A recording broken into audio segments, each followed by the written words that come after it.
Dan here, and today I have a tutorial for you that got requested in one of my videos before, in my long shadow effect. As you can see, I have this piece of text up here that's a tutorial. It had this glossy gradient on it, and someone asked me how I did this.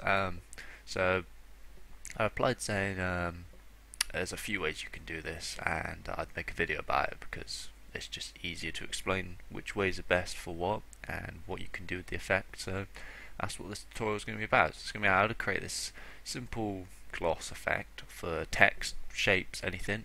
I have one here saved as a layer style, and this is exactly what it looks like when it comes out of the layer style. If you don't know what layer styles are, or styles, how to save them, you can go watch my tutorial on styles.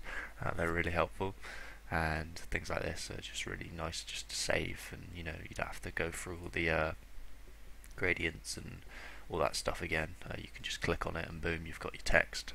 So this is the most basic one, I'd say, and you can get various looks with this one as well. But there's two ways you can do it. You can do it with a gradient, or you can physically make the gloss yourself by masking out where you want the gloss to be. And what that gives you is more variety in the way you can do the gloss, because you can do it curved, you could do it slanted, you could do it slanted on the gradient one, but you got way more control over every aspect of the gloss, like how strong it is on parts, the colour, even though most of the time you just want it brighter than whatever colour you have below. But we'll get into it anyway. So the first one is really simple, so I'm just going to take this off so we can start with an empty just a piece of text, and I'll just make it white so it's a bit easier to see. So we just got this glossy text. We're just going to go to our blending options here. We'll go straight to gradient overlay, because this is where the effect of the gloss actually begins. And once we've gone through this, make sure you save your gradient, because you can see what I've got one already set up here, but I'll show you how to do it. Say if you have something like this. So what you want to get like this grey one, you don't have to use grey, you can use any other colour, but I'll show you with grey first because it's really easy with grey. So you want to pick a nice grey one. So that looks really nice. So you want it usually coming from the top, so we want our grey, darkish grey here, basically grey, that's not really a dark grey, and then we want that point at about 50. So if you've already edited one colour, if you click on the gradient line again, it will add the same colour you did before, and then you get this location thing as well. As you can see, when I move it, it changes, but you can actually enter in manually what you want. So 50% is obviously going to be the middle, and that's where we want our gradient line to go. It's up to you though, personal preference, what you want, what you're looking for. And at this point you could just move this all the way up here, but you will, although on the video that might look like it's got the same effect, when you zoom in you'll notice there is a slight kind of blur on the line.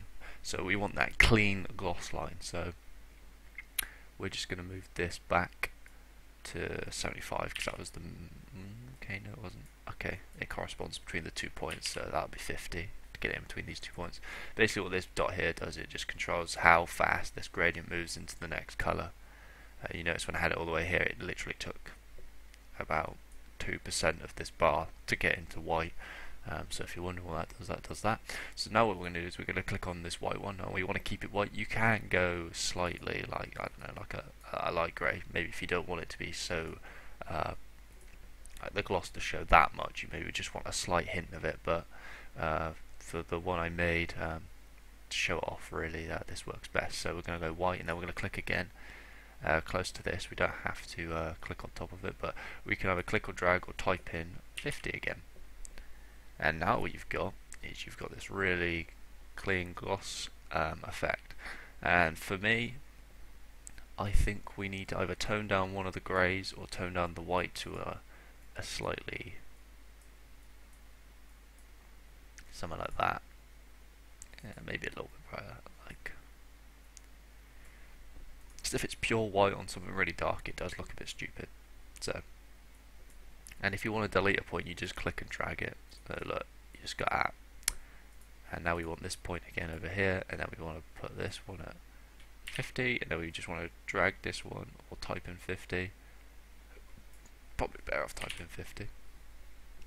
and there you go. You've pretty much got this gloss effect. It's a little bit more prominent than this one because the grey I had here was pretty much the grey I had at the top before. So if you want colours for this exact one here, because I think this one looks really nice, it's E1, E1, E1 for the dark grey at the bottom, and then F7, F7, F7 for the kind of really super light grey that's pretty much almost white at the top. And to do it with colour, you basically just have to kind of follow these steps but just using colour. So say if we wanted it like a purple usually works pretty well, so we want a darkish purple at the bottom.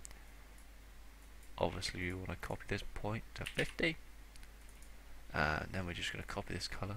We can't.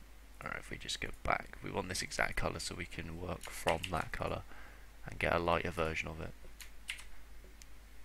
So we can just lift this up. Something about that. I'm kind of seeing it already, so that looks good. Get rid of that. And now we place this here.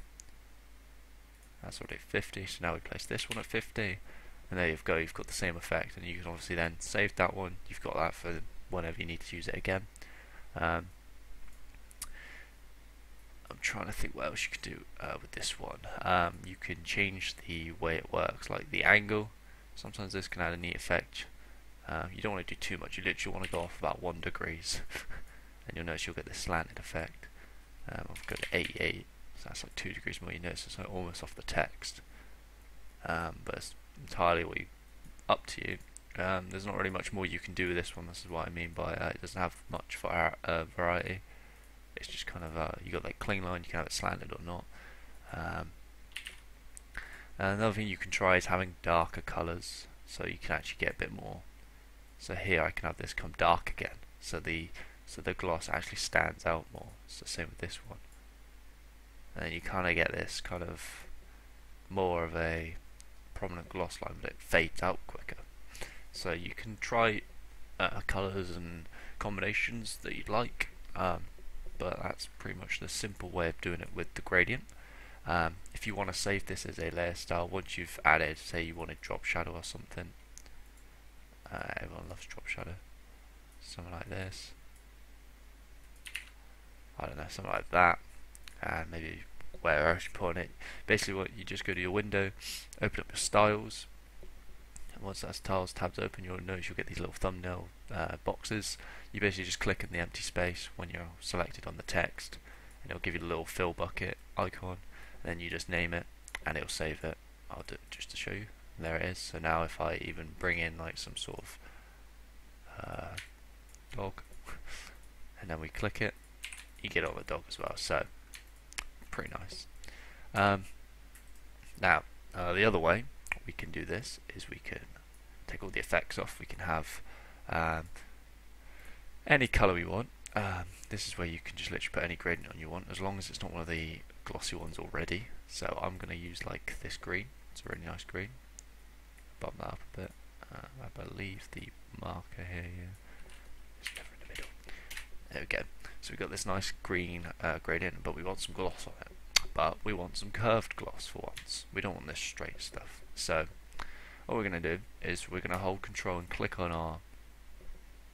There's 2 ways you can do this. I'm going to show you this way first. So we're going to create a new layer first, actually, and then we're going to Control click on our text to select it, and then we're going to go to the marquee tool, and we're going to go to the elliptical marquee tool, and then when you hold Alt, you'll notice you'll get this little icon next to your. I just pointed at the screen then, you can't see that, but there is a little minus that comes up when you hold Alt on the marquee tool, and if you hold Shift there's a plus. Basically Shift will add onto the selection. See, you just added that circle, and minus will take away. And you can see it's taken away from that circle. So what we do now is we can just go like this, something like this. We probably want to zoom out a bit more. You probably just want to get some sort of line like that. You can add ruler lines so you can actually get this, perfectly aligned. But sometimes it looks, if it's slightly off, it does add, a nice touch to it. And basically, what you need is a black. You need a white to white gradient that goes from white from 100% to 0 opacity. And if you're one of them people that's accidentally deleted all the presets you start with, because you'll notice you get a foreground to transparent, You can create this simply by having one of your gradients, clicking on the top right one and changing the opacity to 0, and then changing both your two colors to white, and you'll get the same thing as that. You might need to move this if you've ever moved that. That's just for that gradient, but yeah, make sure that's in the middle, and then you'll notice that is the same thing as this. It's just foreground. It's one of the preset ones, so if you have deleted it, you can just reset your gradients and it will give you all these preset ones. I think it's from about this one here or this one. You get all these at the top, and some of these are quite nice for some other effects, so you might want to keep them. So yeah, basically what we're going to do is we're going to go up here on our gradient set. Now we're going to make it linear, and I just need to figure out. Oh shit.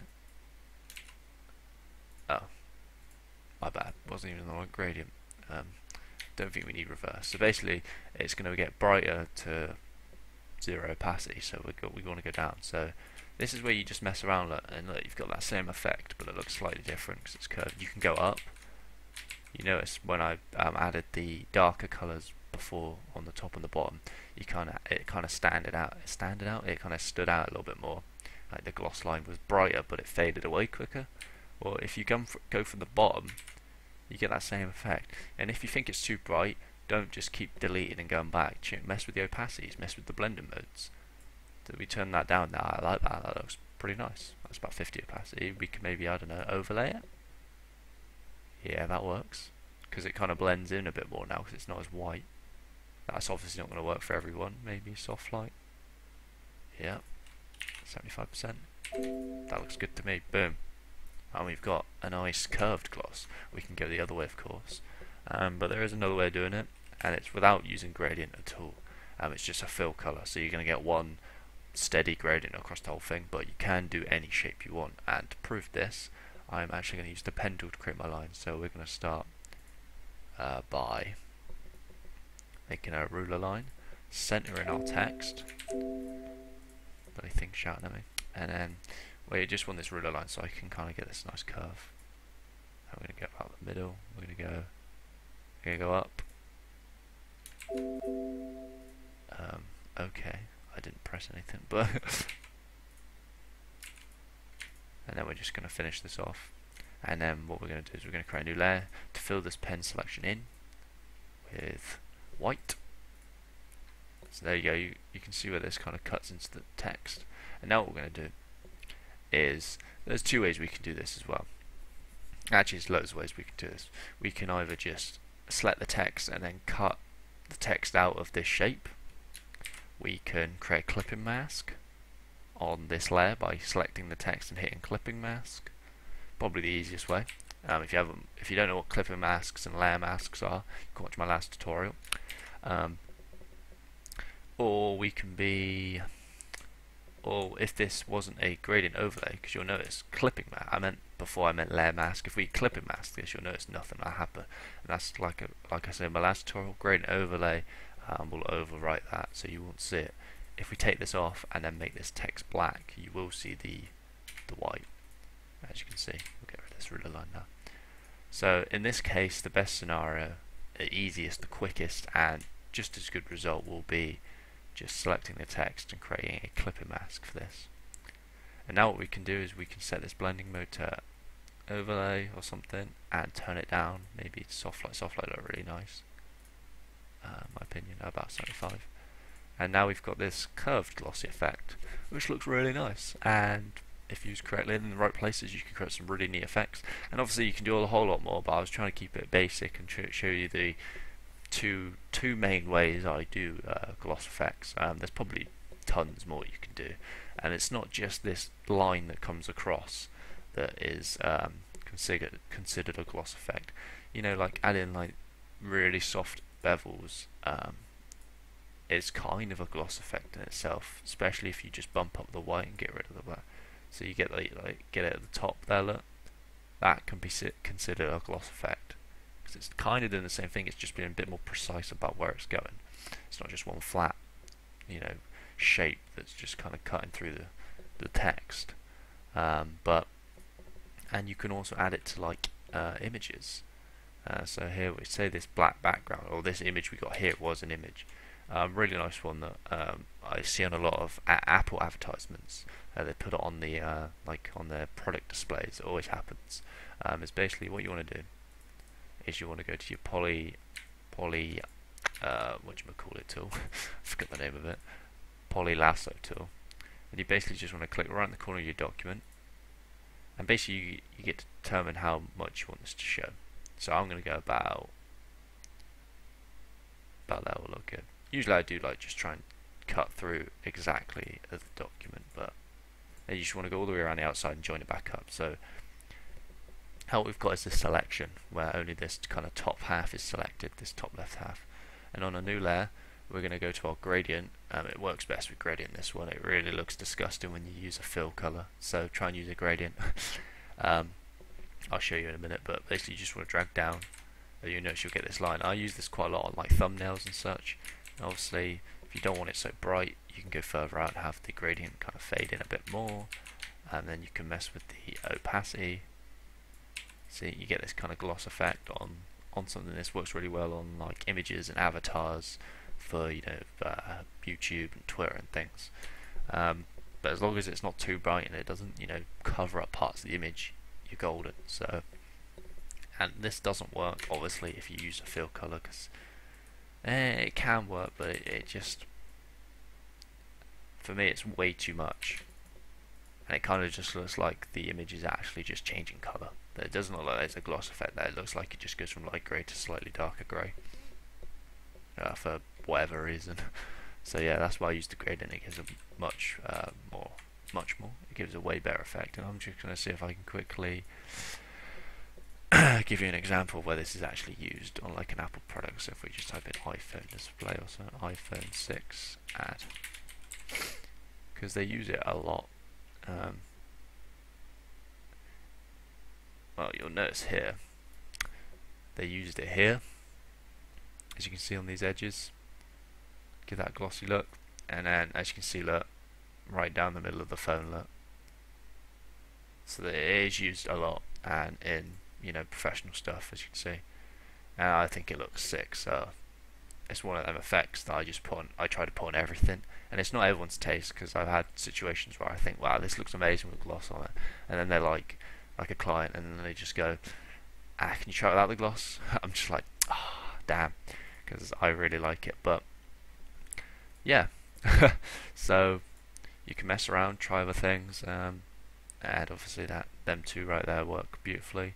The only problem is you can't save it like this, what I've done here, the custom ones, as layer styles, because they're not part of the blending options. But the simple one, like this, can be saved as a layer style, so just as the gradients. So hope this helped, hope this answered the guy's question as well. Hope you learned something. If you've got any more tutorial ideas, or you think I left something out, or anything, just leave a comment down below. And if you liked the video, liked it. If you didn't, dislike it. And I think that's about it. I will see you in the next tutorial. Peace.